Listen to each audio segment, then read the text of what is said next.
今日我哋要做嘅係視線錯覺。我哋呢需要一隻筷子、一隻筆、兩張紙同埋一啲膠紙。首先，我哋攞一張紙，然之後係我哋嘅紙上面畫一隻魚。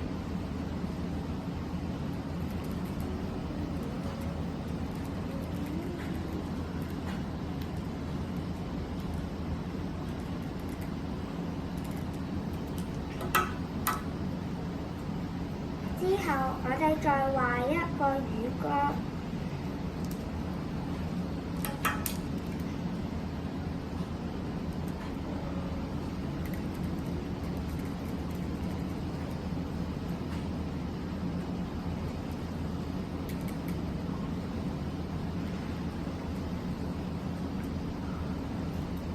而家我哋需要把呢一隻筷子黐喺魚缸上面。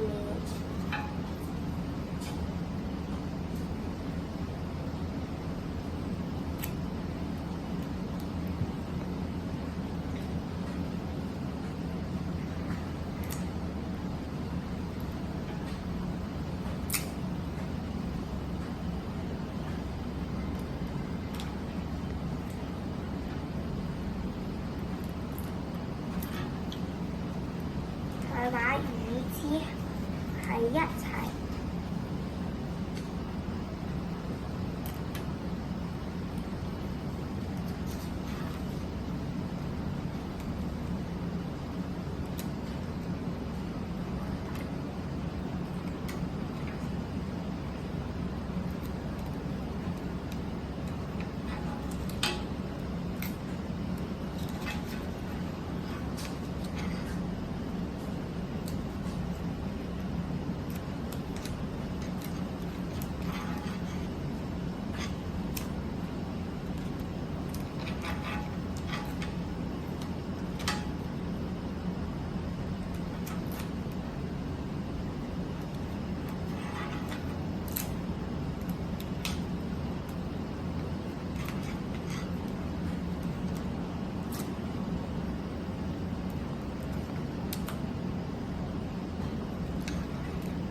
之後，我哋用手指快速轉動筷子，